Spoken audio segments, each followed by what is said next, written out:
नमस्कार, मैं नाविका सिंह और आप देख रहे हैं तेजस भारत। एक साल पहले जब टीएमसी सत्ता में थी तब ममता बनर्जी ने केंद्र सरकार को सख्त चेतावनी दी थी और कहा था कि याद रखिए, अगर आप बंगाल में गड़बड़ी करेंगे तो दिल्ली भी खतरे में पड़ जाएगी। ममता ने इंदिरा गांधी और राजीव गांधी का जिक्र करते हुए कहा था कि उनके पास भी जबरदस्त समर्थन था, मोदी से भी बड़ा वाला समर्थन था, लेकिन उन्हें भी सत्ता से जाना पड़ा था। लोकतंत्र में कोई अजय नहीं होता है। और एक बार फिर जब टीएमसी बंगाल की सत्ता से बाहर है तो ममता बनर्जी ने बीजेपी को फिर से ललकार दिया।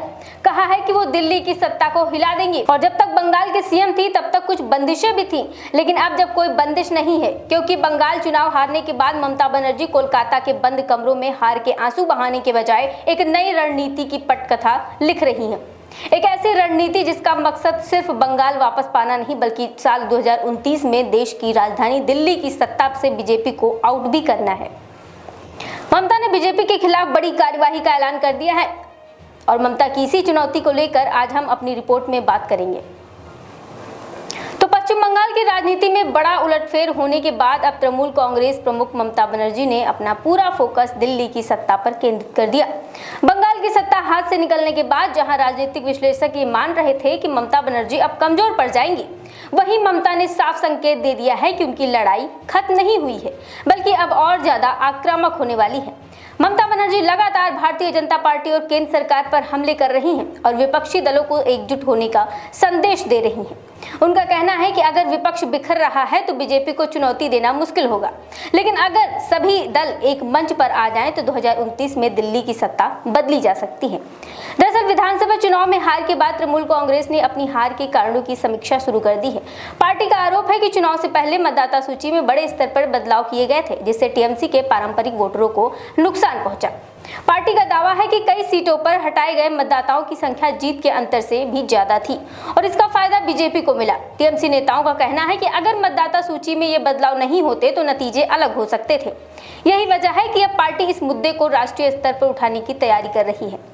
ममता बनर्जी अब इस हार को राजनीतिक अवसर में बदलने की कोशिश कर रही हैं। उनका मानना है कि सत्ता विरोधी माहौल को बीजेपी के खिलाफ मोड़ा जा सकता है। इसी रणनीति के तहत टीएमसी अब सड़क से लेकर सोशल मीडिया तक बीजेपी के खिलाफ बड़ा अभियान चलाने की तैयारी में जुट गई है।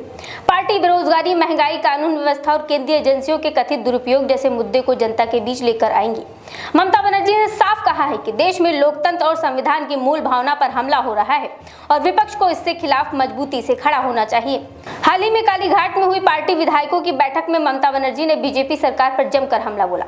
उन्होंने आरोप लगाया है कि अल्पसंख्यकों को निशाना बनाया जा रहा है, गरीब की दुकानों पर बुलडोजर चलाया जा रहा है और विरोध की आवाज को दबाया जा रहा है। इसी के खिलाफ टीएमसी ने कई जगहों पर विरोध प्रदर्शन का ऐलान किया।